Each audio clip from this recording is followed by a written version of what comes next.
Okay, great. So we are continuing with the story of Megilat Esther, and we got up to last week, up to Pasuk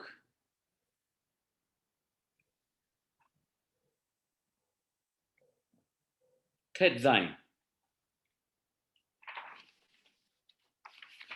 So if you have Megilat Esther, better to have one in front of you. Pasuk 16. Is it Perek again? Perek Aleph, chapter 1, Pasuk 16. Megilat Esther.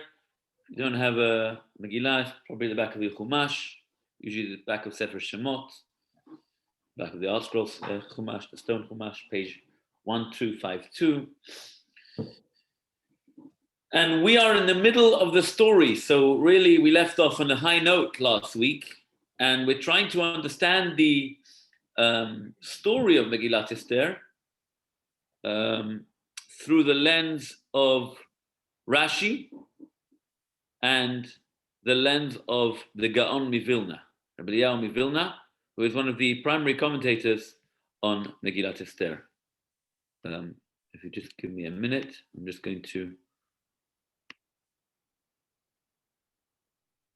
put this on the short thing. Okay.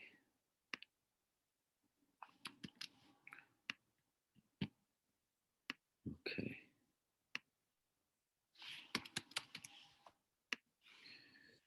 People sometimes want the link on the shore. Okay.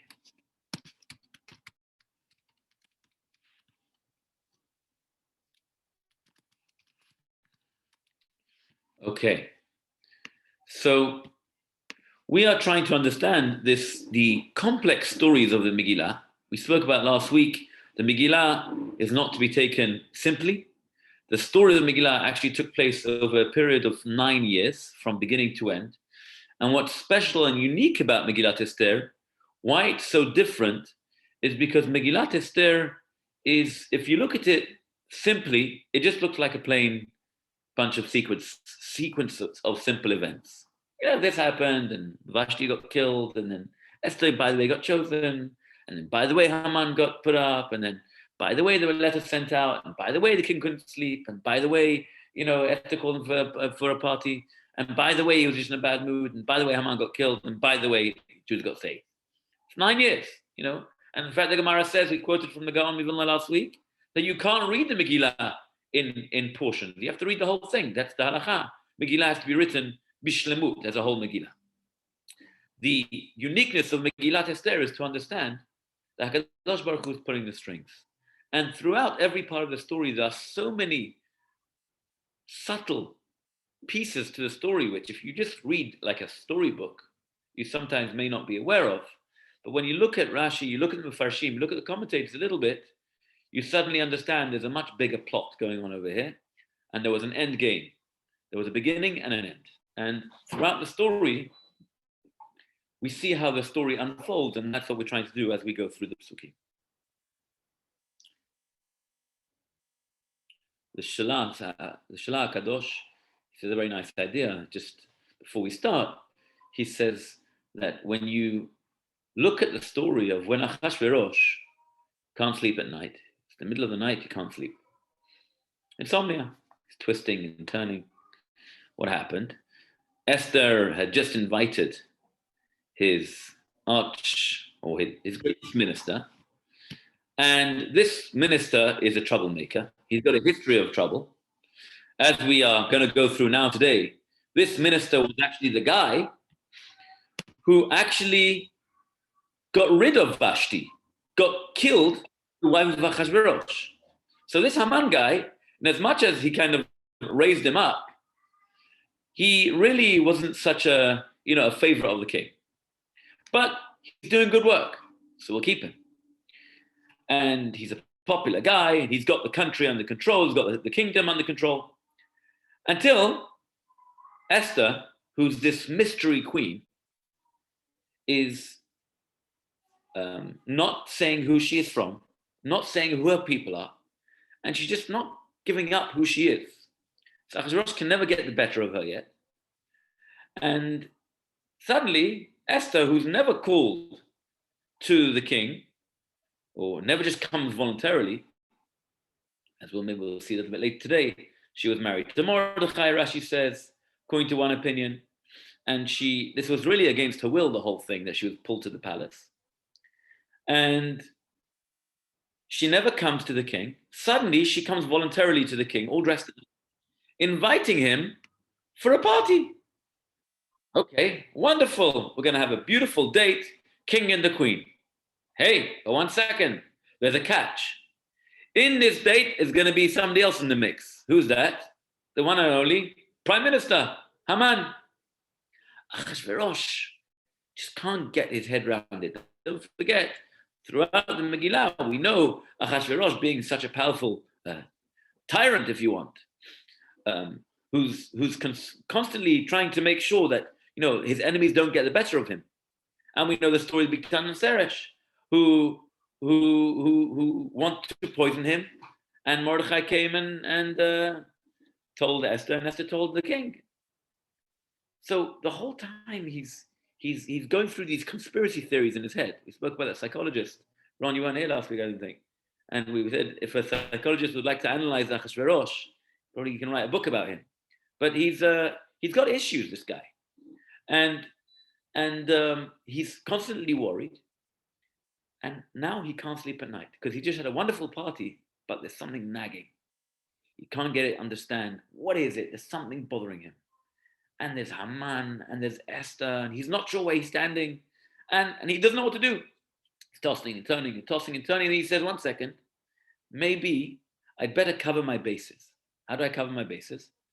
I have to make sure that at least there shouldn't be anyone who perhaps honored me or perhaps did something good for me, and I didn't repay them. So how am I going to expect people who know about conspiracy theories to come forward? So he calls a scribe, come and pull out the Sefer Zichronot, go pull out the Book of Chronicles. So he gets him to come, and we know the story. He gets him to come, and he talks about what Mordechai did, that he saved him, he saved his life when these two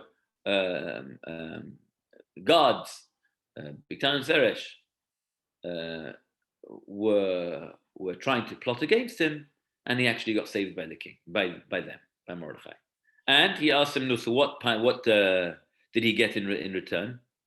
What reward? Nothing. Okay, so he's thinking, okay, how can I repay this guy? And just then, you look at Suk over there.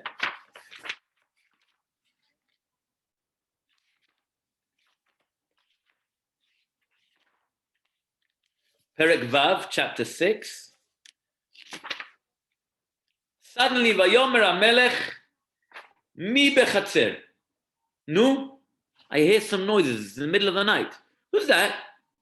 In the chatzer. V'haman ba lechatzer bet HaMelech, lachatzer HaMelech chitzona lemor lamelech litlot Mordechai la'etz asher echin lo. It happened to be Haman, who also was not in a great mood, because every time he sees Mordechai, he can't stand the face of the guy. And so he decided, on the great advice of his wife, to go ahead and ask permission from the king to string up Mordechai. So they tell him, yeah, it's actually Haman.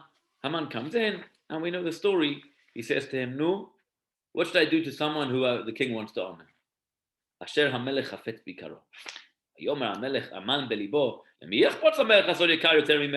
mean, who other would the king want to actually honor more than me? I mean, I am his prime minister. I am the guy. And then Haman's already scheming to take over the kingdom. And Rosh had serious reason to worry about Haman.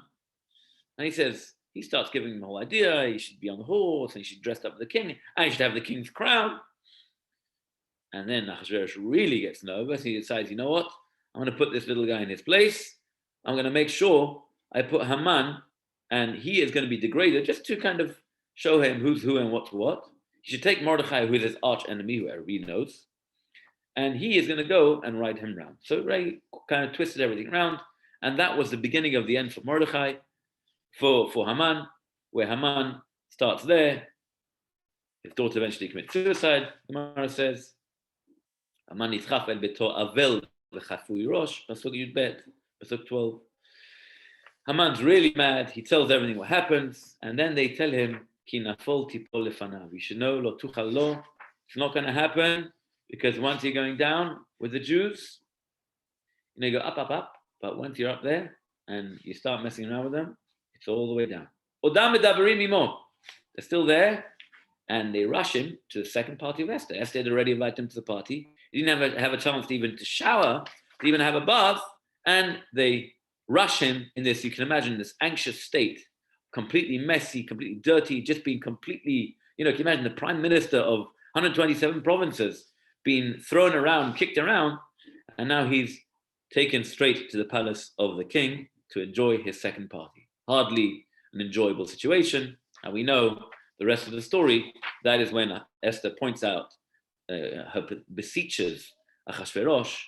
You can imagine the heart-wrenching scene, and Achashverosh, that she's going to be killed and her whole people's going to be killed. She finally relents, and she actually tells him who she is. And Achashverosh is now so angry. He's kind of drunk. He's had his fair share of wine. And Esther, he says, who is me, who? And Esther points the finger at Haman.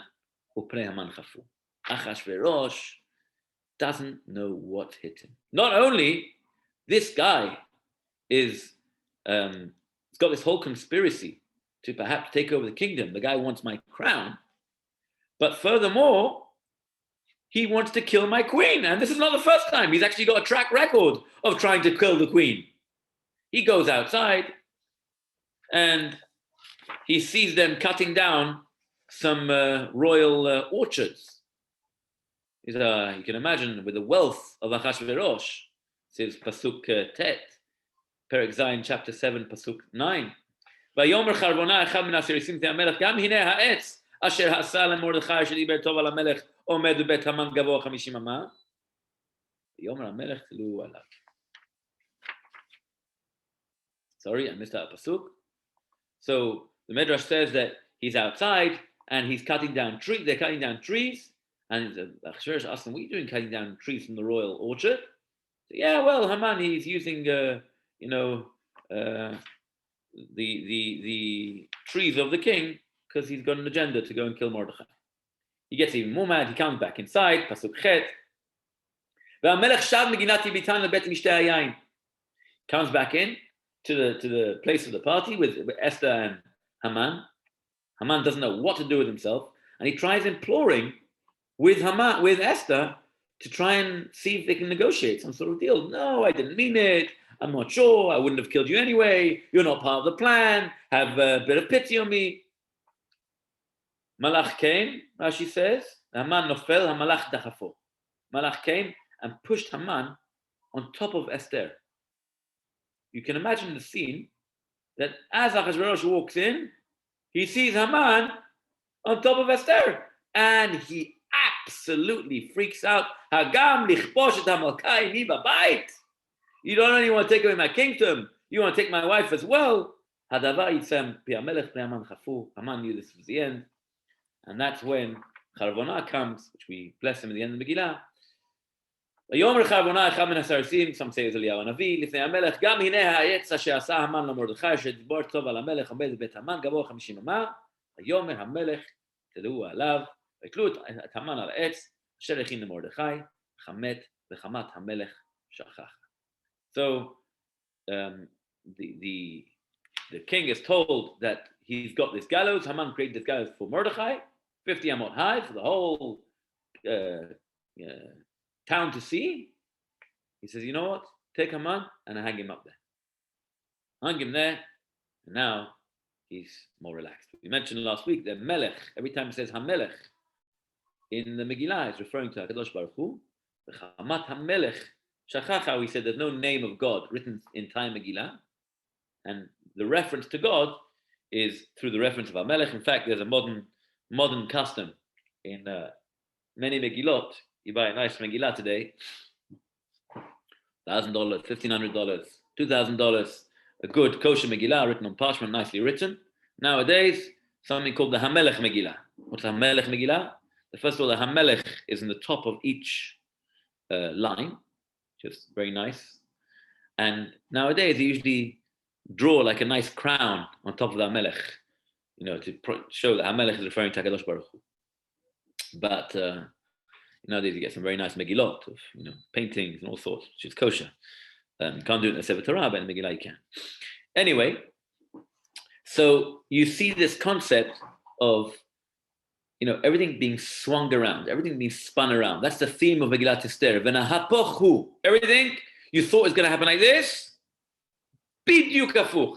I'm going to twist the whole thing around, and you thought you're going to go up there, I'm going to take you down. You thought I'm going to put you the gallows for Mordechai, I'm going to put you on it.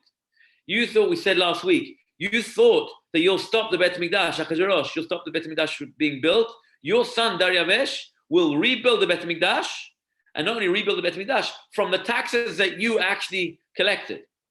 So there's all this consistent theme. Haman thought he'll kill Vashti, get his daughter through the door, and that resulted in Haman being killed himself and Esther coming in and saving the Jews. So I was telling you the Shlah Kadosh says that at that moment, so important to analyze the minute. At that moment, Achashverosh is not sleeping, and suddenly he's thinking about what to do, and he's speaking to his to the people there.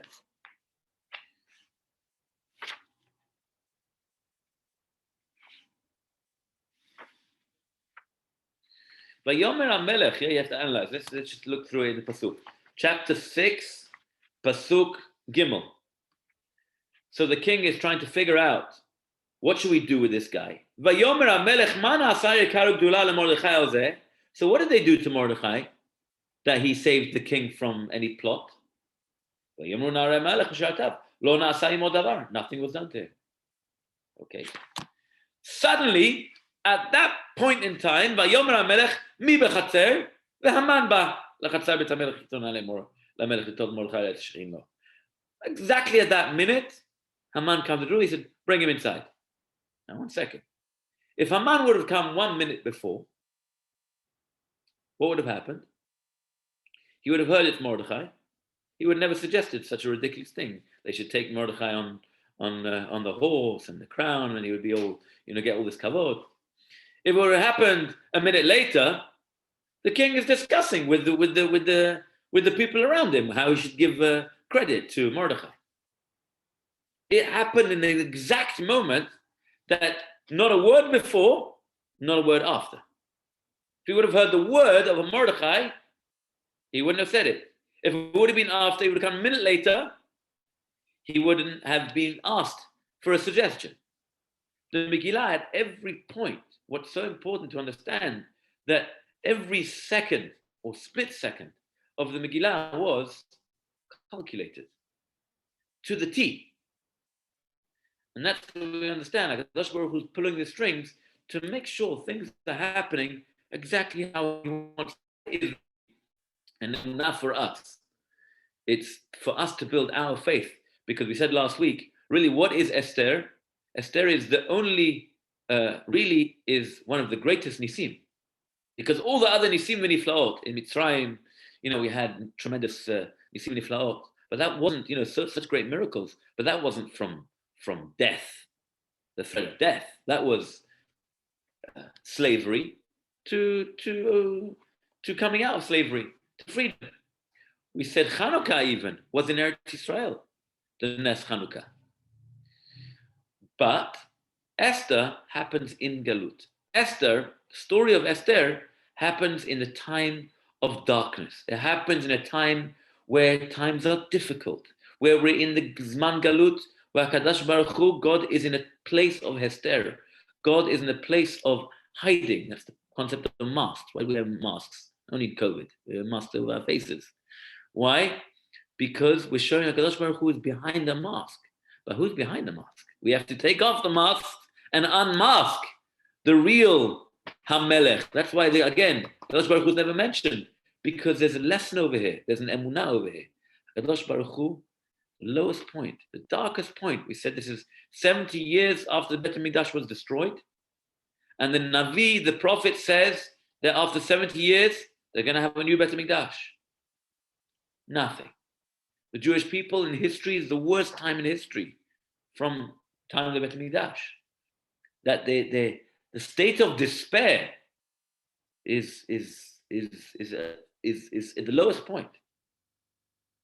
And at that time, HaKadosh Baruch Hu is still holding on, is making sure to pull the strings.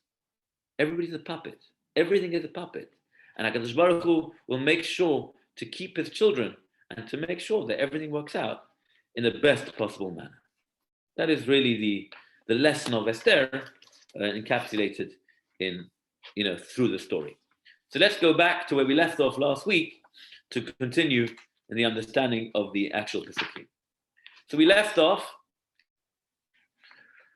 Achashverosh is drunk. He's drunk out of his mind. This is the last day. He had a feast for 6 months, 180 days, Pasuk says. For whom? For all the statesmen, for all the ministers, for all the important dignitaries around the countries, or all the countries of under his kingdom. And then he has another party of 7 days, only for the people of Shushan. At that party, the last and final day, the end of the game. Achashverosh, until then, didn't allow any wine. Why didn't he allow wine? Because, of course he allowed wine. That was the whole thing. It was a wine feast. But he didn't allow anyone to get drunk. He had strict orders that if you got drunk, you're out. So every person would come to a stage where he feels too much intoxicated. He had to take a break. There were beds there lots of things to do there. Interesting to note, Farshim explained, there was no music. Very interesting thing. There was no music at the Seudah of Achashverosh. Why not? Incredible thing. Achashverosh, Rashi said that one of the first Rashis was Achashverosh was Melech Rasha. He was, in fact, the Gemara says, Achashverosh was a greater Rasha than Haman. Because when Haman wanted to offer him money to pay for the Jews, I mentioned this last week, he was prepared to say, keep the money, don't worry, just get rid of them. Achashverosh, he had an agenda with this party. He wanted to invite all the Jews that they should sin. What is he celebrating? He's celebrating what's the consistent theme throughout the Megillah? Ad chatzia malchut. Esther, you want something? Ad chatzia malchut. Okay, all about this. Ad chatzia malchut. I'll give you up to half my kingdom. Up to half my kingdom, because that half was Yerushalayim and Bet HaMikdash. And he stopped the rebuilding of the Bet HaMikdash, Achashverosh. Not only that, he brought kelim mikelim shonim. What's that? The Gemara says it comes from the kelim of the Bet HaMikdash. He wanted to make fun of the temple. He's saying, you see Jews, I'm going to bring you to the party, and I'm going to show you that the Bet HaMikdash is all over. The Gemara says he actually dressed up in the Bigdei Kohen Gadol, the 6th parasha, Parashat Tetzaveh. Dressed up because they were very special clothes, all these special colors. He wanted to show the Jews, look at me in the clothes of your Kohen Gadol. Look at the golden cups where you're drinking from your wine at my expense, because it's all over. Give it up. But the ministers knew further than that, and they told him, listen, what you have to do is make sure the Jews actually sin. So what did he do? He made sure that there are beds, there's such lavishness, there's so much wealth that the Jews won't even have time to think. And Mordechai tells them from the beginning, don't go to Seudat Achashverosh. The Gemara says, why did the decree come? Al shenehenu mi Seudat oto rasha. Because they benefited from the Seudah, from the feast of Achashverosh. And he says, I'm going to give them a situation which will be so enticing that will cause them to sin. And I know one thing, that their God, the God of the Jews, can't stand sin. So what I'm going to do is, I'm going to entice them. And he said they had the men in one place, and the ladies were just in eyesight of the men.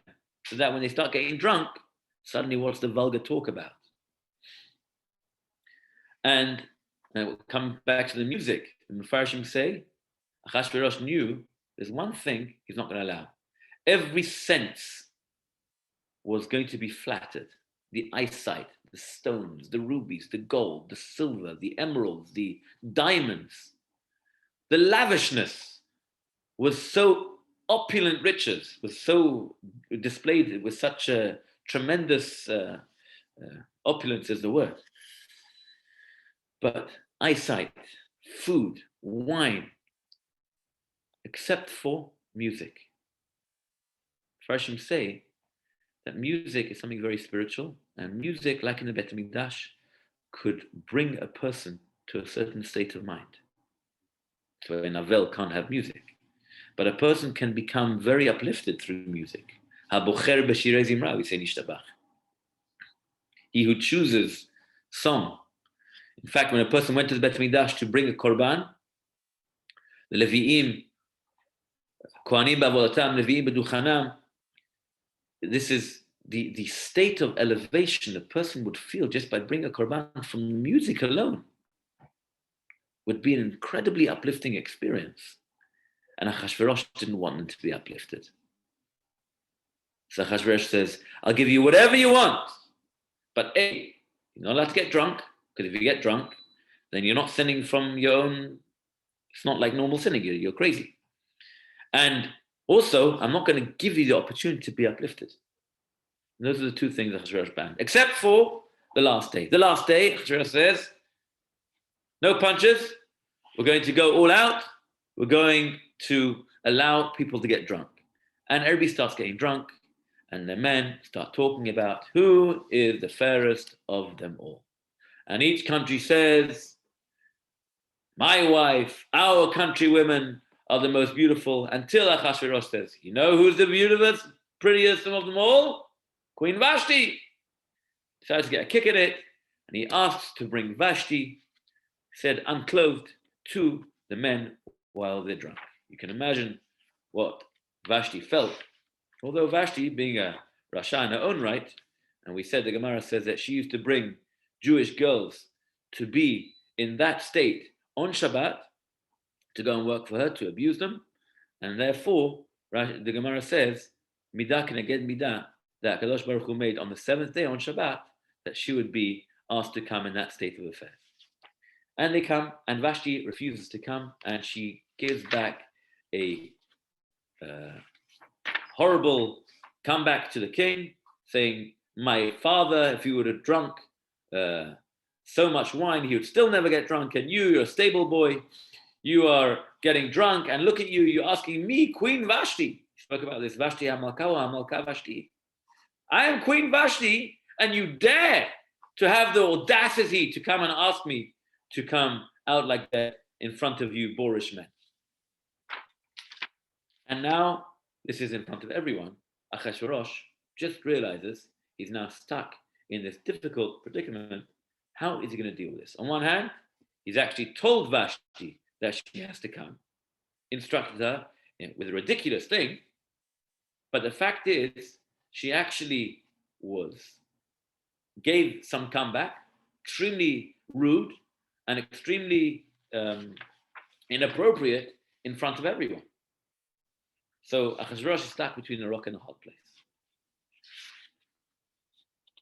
He asks the Jewish people, what should I do? Jewish people knew exactly whatever they say, going to be messed up.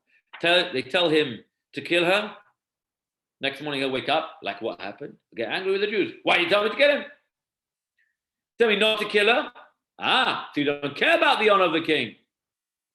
They said, you know what, since the Bet Mikdash got destroyed, we can't give any wise advice because we don't have Yeshuva Dat. We don't have that state of mind to be able to give an appropriate deed, appropriate judgment. So he turns around. והקרוב אליו, פסוק י"ד. כשנה שתרד מטה תרשיש מרץ מסנה ממוכן. שבעת שרי פרס ומדי רואה פני המלך 30 שנה במלכות. These were the 7 officers of the king who were tight with the king, who were close to the king. Talmud says Memuchan was another name for Haman. He was the lowest of the seven. And Kedat Malasot bin Malka Vashti, again, Achashverosh is trying to push the agenda over here. He said, listen, you have to remember this is Malka Vashti. This is Queen Vashti. This is not Vashti the queen. She's only a queen because of me. She is the queen, and I'm the king because of her. He didn't want to kill her.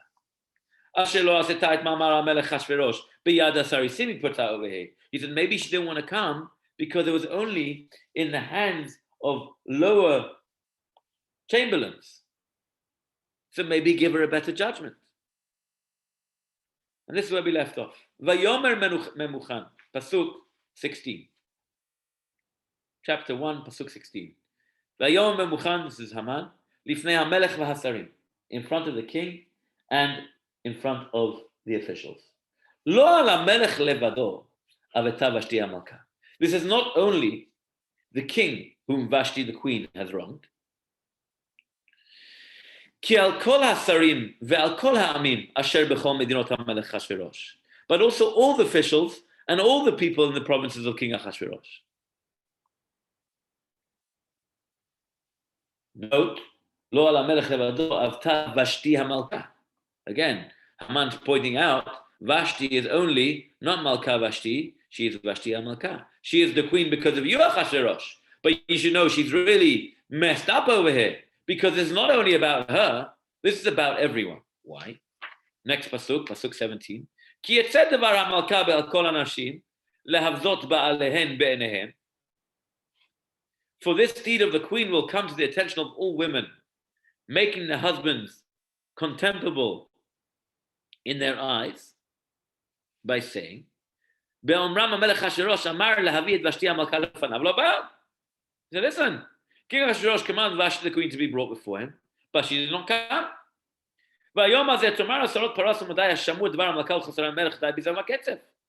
And this day, the princesses of Persia and Media, who have heard of the queen's deed, will cite it to all the king's officials, and there will be much contempt and wrath. Basically, Haman's telling him, you have a situation on your hands. Achashverosh, you think this is just about you? This is much bigger than you. Because the second that this word gets out, tomorrow's front page is going to be, Queen doesn't listen to the king. And if the queen doesn't listen to the king, why should wives listen to their husbands?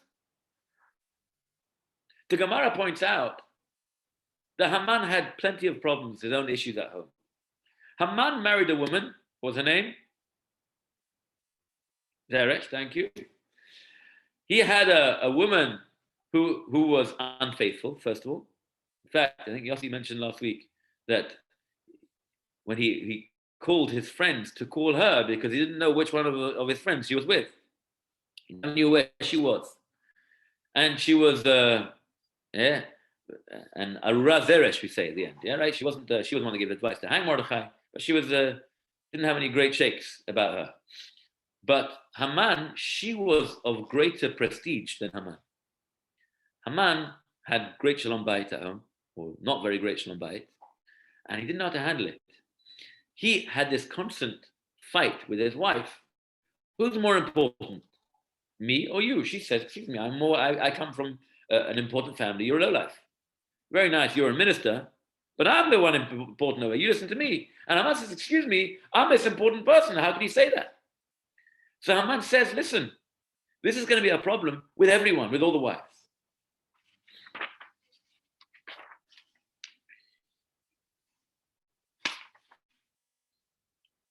Rashi points out that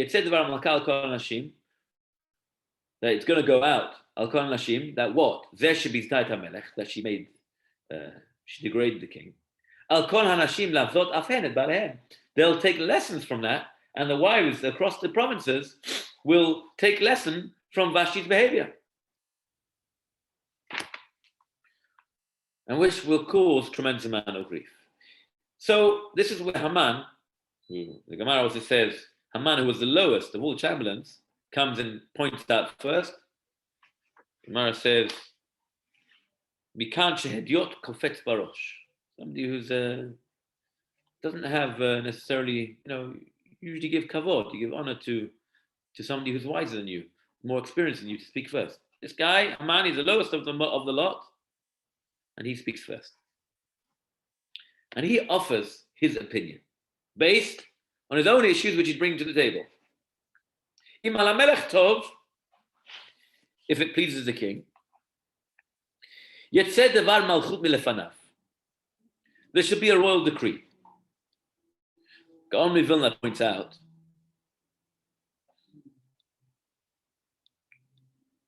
that what Haman was trying to do over here was something which, in retrospect, we see was going to actually set Haman up. What was that? He wanted to establish a new concept over here. Haman realized, I've got my own issues at the table, and I want this Vashti to be removed, just because if she's not removed, there's going to be trouble with my wife. So what does he do? He realizes if the normal law of the land, how does it usually work? The king will now ask the judges of the land to make a statement and to judge the queen. But he also knew. Hi, Annie. I was late. I got mixed up with the time. No worries. We are chapter Aleph Pasuk Yud Tet, and he's got this issue that these judges are going to have a problem because this is the most powerful queen in the world, and the judges will most likely want to try and find some sort of legal loophole to get her off the hook. Not only that, it's not only the queen who they want to keep in her good books, but the king himself has made it very clear that he's not happy with this whole situation, and he just stuck in it between a rock and a hard place. But ultimately, what he actually needs is to make sure someone gets him off the hook, and let Vashti get off the hook. So Haman was worried if he lets the judges take the place over here, what's going to happen? It's going to be all over for him. If it's all over if Vashti will be let off the hook, then his own problems at home won't be dealt with. So he decided to go away with democracy. Says Haman, Im al hamelech tov yetzei devar malchut milefanav. This is already a devar malchut. What is devar malchut? This is a royal decree. That what? That even though, says the Gaon Vilna, that the king has got a personal interest over here, a conflict of interest, because it's actually his wife. Nevertheless, the king, even though usually democracy requires that judges or somebody else takes the place of judgment when it comes to conflict of interest, over here, I want the king to do this. Why do I want the king to do this? The way he butted him up. He said, this is not a problem with you. This is a problem with the entire country. This is a problem with all the countries of all your provinces. So you've got a much bigger issue here. Therefore, you, the king, have to take a final stand over here. So what he's done is, he set the stage for Achashverosh to take over any sort of judgment, even which relates to the king. There goes democracy. Which is incredible because later on, when Achashverosh is going to hang Haman, he doesn't have to call a council of presidents and say, hey guys, what should we do? Does he deserve it? Does not deserve it? 1, 2, 3, hang him up, off with his head. It was so deeply connected to him, with his wife, and he should really be judged in front of another council of judges. No, but this is where Haman himself, before, the whole thing, he opens this up, and God takes him and twists it round that the thing which he did is going to make him actually be the downfall. He thought it was to his benefit, but actually he would take him down ultimately.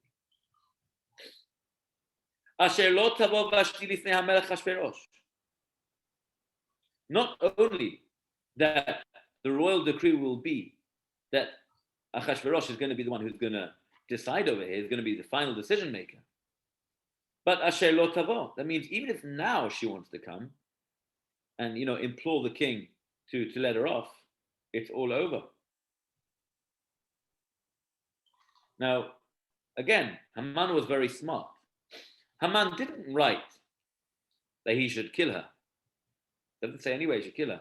Asher lo tavo vashti ifnei hamelech Achashverosh u'malchuto yitzen hamelech lirota hatava mimena. What does that mean? Haman says like this. And let the king confer, and let it be written to the lords of the Persians and Medes, It's got to be written in the law books, that it be not revoked, that Vashti never again appear before King Ahasuerus, even if she wants to, and let the king confer her royal estate upon another who is better than she. What Haman did over here was something mind-boggling. He's setting up the stage for Ahasuerus to take over. Not only that, he's not going to allow Vashti off the hook the way he buttoned him up. Further, this is going to become a royal decree. But he does not write that he should kill Vashti. What he writes is that the issue is over here. The problem over here is what's written in the minutes. Said Haman, I want this in the minutes. I want this, that when my wife comes and causes me problems at home, I just Google, what does it say on, why did Vashti get killed? Not because the king decided to kill her. Who knows why the king decided to kill her? No, it's because the punishment was that she didn't come and listen to her husband.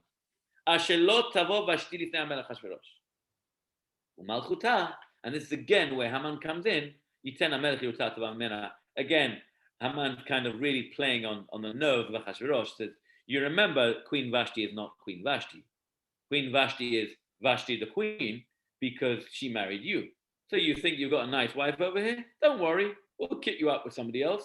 And that person will also be another queen because the queen is only a queen because of you, because you're the king. It's not Vashti's, great historic significance and her royal lineage. This is about you, King Ahasuerus. Someone's dissed you. It's going to mess up your kingdom. This is what you've been working on. The whole party is to show how great you are. And look, she's going to undermine everything. It's going to literally take you down. Carries on. This is real. This is the real deal, Haman. You can imagine why Ahasuerus later, Gidal HaMelech Ahasuerus, he decided to use him as his prime minister.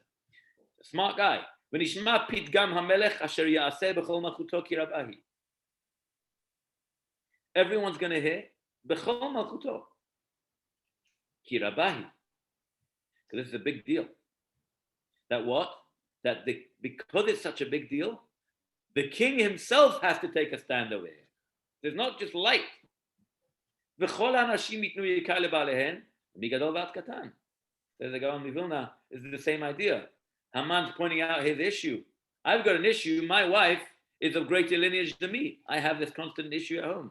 So he says, lemigadol ve'ad katan, wherever husband is at, whether he married someone who's greater than him or married someone who's less great than him, either way, they would have to listen to the dictates of the husband based on what happened with Vashti in the palace. Vayitav hadavar, pasuk 21, beinei hamelech v'hasarim. Only one that points out, even though Ahasuerus a minute ago was really anxious and really worried that, he didn't know how to get out of this complicated situation. He doesn't want to kill his wife Vashti. He really loves her. But Vayitav hadavar beinei hamelech v'hasarim, it suddenly kind of found favor and everybody felt like, oh, this was great. A minute ago, you don't want to kill her. Yeah, good. And the king did like the words of Memuchan. What was part of the deal was it would be written, etched in stone, in the minutes. What does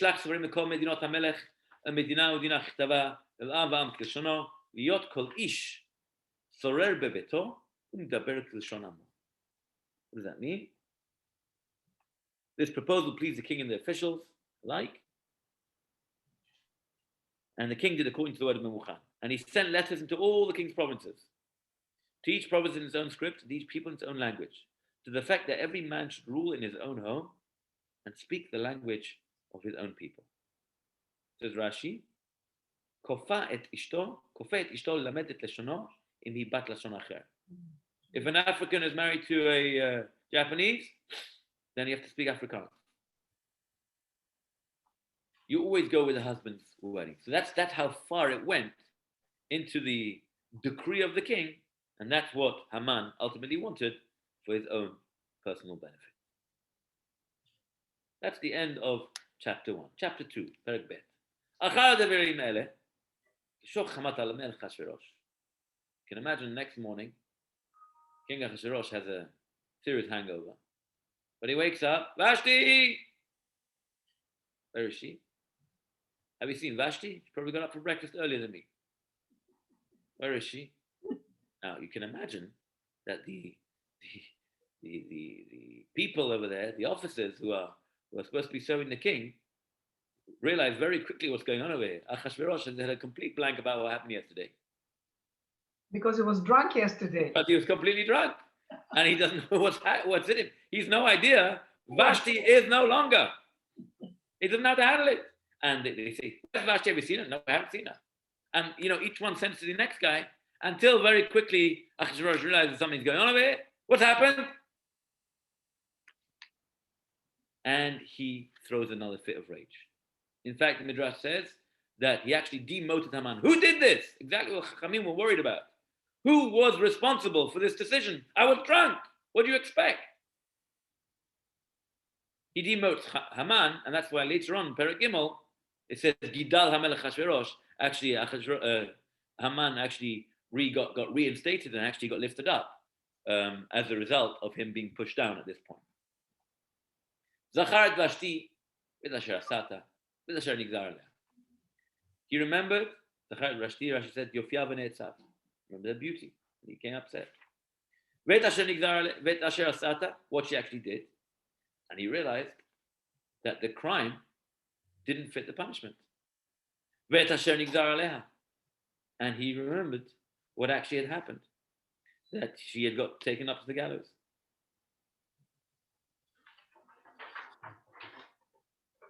Vayomru narei hamelech mesharetav. And that was all. What's asher nigzar aleha? The Gemara points out. Nigzar sounds like a decree. Even decree. If that was becoming to her, because that was what was judged. So when we ve'et asher nigzar aleha, it sounds like it was by default. It happened because that's what happened. Gemara points out, asher nigzar aleha, it's min hashamayim, that it was from heaven. She was supposed to be killed because she was Rasha. Why was she Rasha? You missed the first part of the. Well, not because she defied the request of the Achashverosh.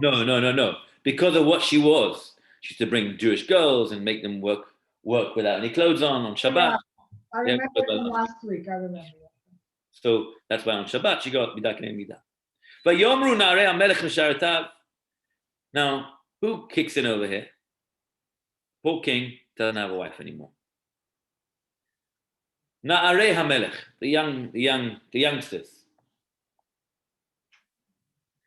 Yivakshu lamelech ne'arot betulot tovot mareh.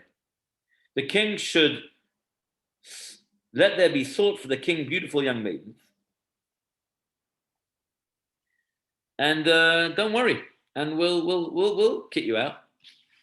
V'yafked hamelech pekidim b'chol medinot malchuto. ויקבצו את כל נערה בתולה טובת מראה שנה בירה על בית הנשים, אל יד הגי סריס המלך שומר הנשים, ונתון תמרוקיהן. So what happens? So they set up a system. So you have to know, as we go through the Megillah, the system changed. It's a bit like COVID.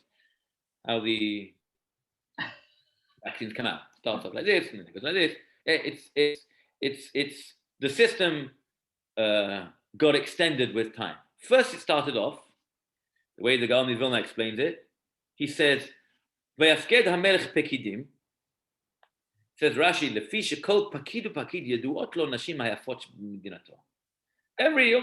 All the young guys knows all the pretty girls in his kingdom. Everybody knows who's whom. So what they made a system was everybody will bring the prettiest girl to the king.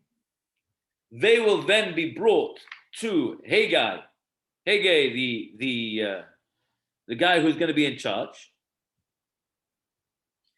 and he will make sure they get all sorts of cosmetics and be ready to meet the king.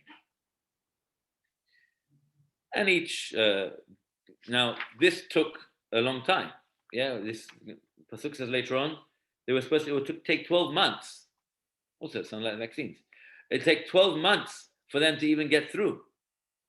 That means every girl would go through, be one night with the king, and then he'll decide at the end who's who.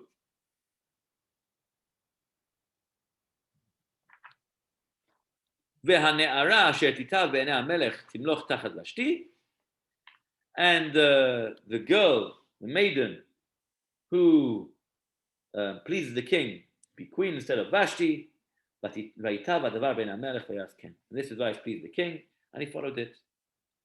The king's very depressed. He makes sure things coming in. They set up the system, and the system is going to be very simple. We're going to offer people to have the opportunity to be the queen. I should point out, just to understand the system, it was a bit of a depressing system, and the system didn't actually work. And we see, as you go through the Psukim, you see what actually happened. What happened was that at the beginning it was that all the beautiful maidens in the kingdom were offered to have the opportunity to be the queen. But as the Gemara says, there's a problem. Because if you've been once with the king, you're not going to marry a commoner afterwards. So essentially, what the girls were doing was subjecting themselves to lifelong misery. They could never get married again. Now you can imagine it would be a very cool thing for some of the ladies, but very quickly it became very unpopular when you realize that your chances of becoming the queen are almost nil. And he's got 127 provinces, and if you're out, then you're out for life. Until later on, when it came to Esther, we'll just jump because we've only got 5 minutes left. In Pasuk Chet, Pasuk 8, Vayhi behishama devar hamelech vedato. So Esther is hiding. And when it came to pass, when the king's beginning decree were published, and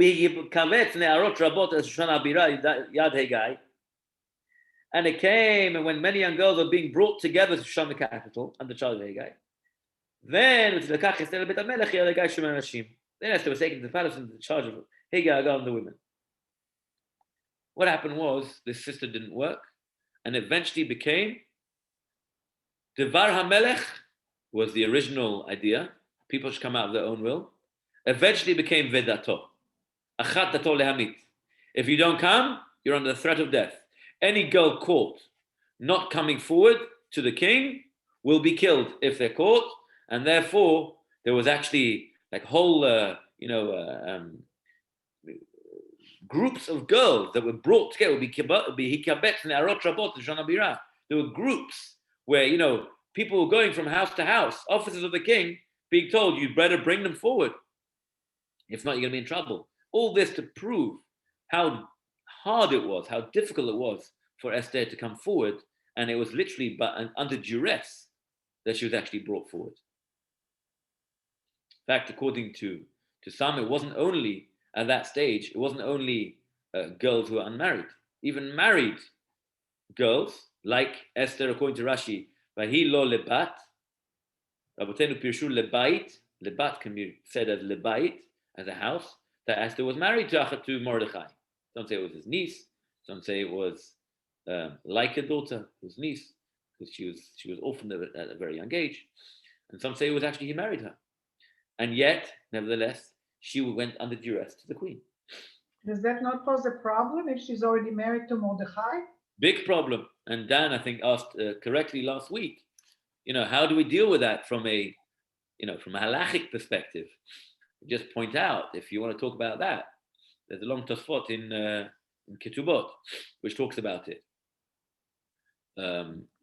We spoke about the 3 cardinal sins, but that was the big deal with Esther later on, because as long as she was under duress, the threat of death, then it was one aspect. But when Mordechai turns around to her and says, Esther, there's been a decree of Haman, and I need you to go and initiate this relationship now. Now I need you to go, even though you haven't been called. So every time she's called, very nice. She's been called to the king. It's the threat of death. You can imagine what type of shalom bayit they had there. But, it's the threat of death. She has to go. She has to go. But this is the first time Mordechai tells her, get dressed in your finest and you're going to go, and you're going to go and go to the king uncalled for. This is the first. Suddenly Achashverosh sees her by the throne room. She says, what's the matter with this girl? Every time I speak to her, she's all mystery, and she never wants anything. And suddenly, she's coming to me. But this was really spiritual suicide, as Annie pointed out. This is the first time what Esther is doing is going to put her life on the line for the life of the Jews. In order to save the Jews, she's prepared to put her life, essentially, she became the savior of the Jewish people. But Mordechai says, listen, this is pikuach nefesh. You have to do this. And if you think you can get all comfy by kind of fitting in and, you'll get around the problem of Haman, you might think that you would have a physical relief, but a spiritual relief you'll be done. But at this point, she was kind of cutting off all future relationship, that even if one day she gets to Achashverosh and she wants to listen to Achashverosh, called on duress and this whole, this whole conspiracy with Haman and all sorts, and maybe you can get someone else, and let's say she'll be able to go back to Mordechai. But now, once it's beratzon, now that she actually wanted to go and she did that out of her own free will, then she's kind of, done over here. I think we'll stop here. It's already 8 o'clock. There's so much to talk about. I think the message is very clear. There's so much behind the story, literally, of Megillah, and it's important to try and analyze that the story of Megilat Esther is not simple. And we mustn't look at it like we always talk about in the Rashi classes. Nothing is simplistic, but more than anything, with Megilat Esther, where everything's behind the mask, where everything is so hidden, you have to dig a little bit more to be able to fully understand and grapple exactly with what the actual miracle was and what the actual threat was and how Kadosh Baruch Hu took us out. Even in the darkest of times, in Galut, in our exile, that should be for us a chizuk, a source of inspiration, even in difficult times, even in times of darkness, even when things doesn't look great. That HaKadosh Baruch Hu at any given moment has got everything worked out and can take us out from miagon lesimcha and take us out to the real Geula b'mhara v'yamenu. Amen. I want to wish everyone a wonderful, happy Purim. I have a question, please. Thank you, Rabbi. Chag Sameach. Kol See you, tov. Ellen. I'm already in the period. Is this Rabbi Yosef Ben Arosh from Winnipeg and Yerushalayim? Are you talking to me? Okay. Yeah. Is this No. Rabbi Yosef Ben Arosh or his brother? No. No Not- connection? No, Okay. no. Sweet. I'm just is Rabbi Yaakov. I'm just a congregant. No, but Yes. the From name is Ben Vancouver. Arosh. The name is Ben Arosh. Okay. Yes, Slicha. yes. Okay. That's okay. Annie, you were asking? Well, this was the question because I knew Rabbi Yosef Ben Arosh from both from Vancouver, from Israel. He's back at Winnipeg now, I understand. Yes. The name kind of